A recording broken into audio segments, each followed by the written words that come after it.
Hello, I'd just like to talk about how you and your family can keep Sunday special.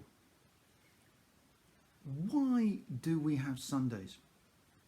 Well, the Jewish believers had Saturday. The week started on a Sunday, the last day of the week is Saturday. And that's the day on which God rested from the works of creation. So the first 6 days he is creating, and on the seventh day he is resting. And he sets that as a pattern for humanity. Now, we don't want to start talking about whether there were 7 literal days of creation. I think that misses the point.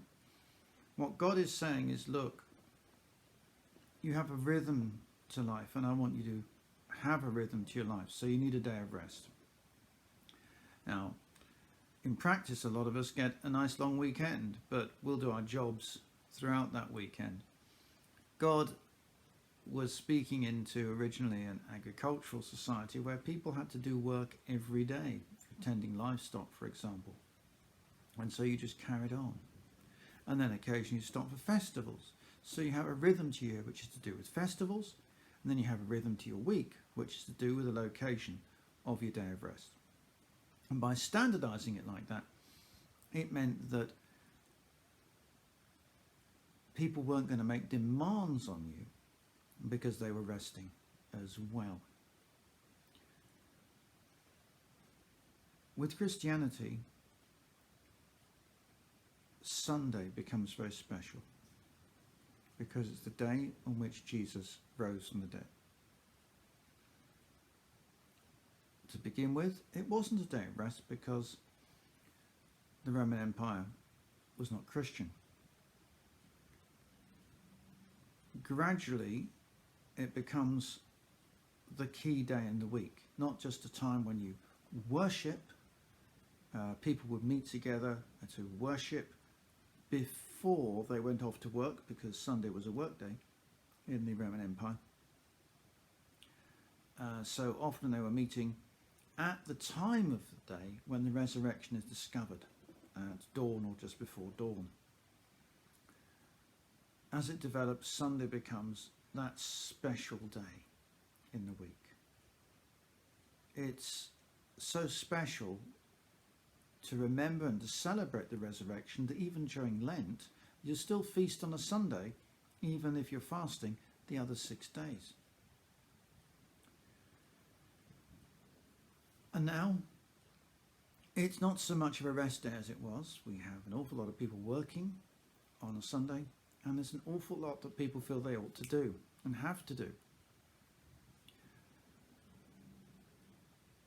We're talking much more about a 7-day-a-week economy, 168 hours a week.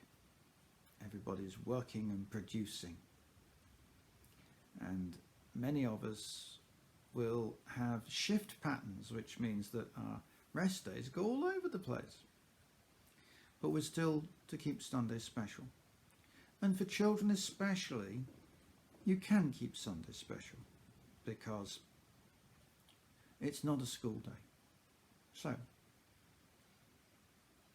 what we did with my son was there were things that he could have only on a Sunday. He would have fizzy drink only on a Sunday. He would have sweet sugared cereal only on a Sunday. We used to have a sort of Sunday joint meal, a sort of meat and 2 veg job, but it wasn't really a special meal for my son because he didn't particularly like that when he was little. So we said, well, what do you want for Sunday lunch? And for years he chose Sunday lunch. And okay, we had sausage, beans and chips a lot, and sometimes we had lasagna, but it was special. It was a treat day. Is Sunday a treat day, or is it a chore day? We've got to do this, we've got to do that. Is it a fun day? Is it a celebratory day? Is it a positive day? Is there any Jesus in our Sunday? Those are the sort of questions we might want to consider.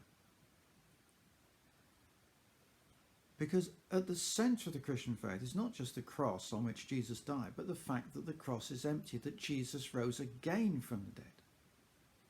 And that the resurrection is the defining moment in Christianity. The Apostle Paul goes out into that Roman Empire and he says, God raised Jesus from the dead. Jesus dying was unbelievably significant, but at the end of the day, we all get to die. Rising from the dead, now that's a different matter. The resurrection is key to Christianity.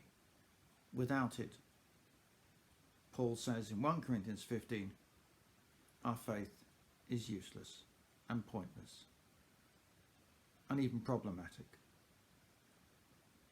With the resurrection, then Christianity is everything. How are we going to reflect that in our Sundays?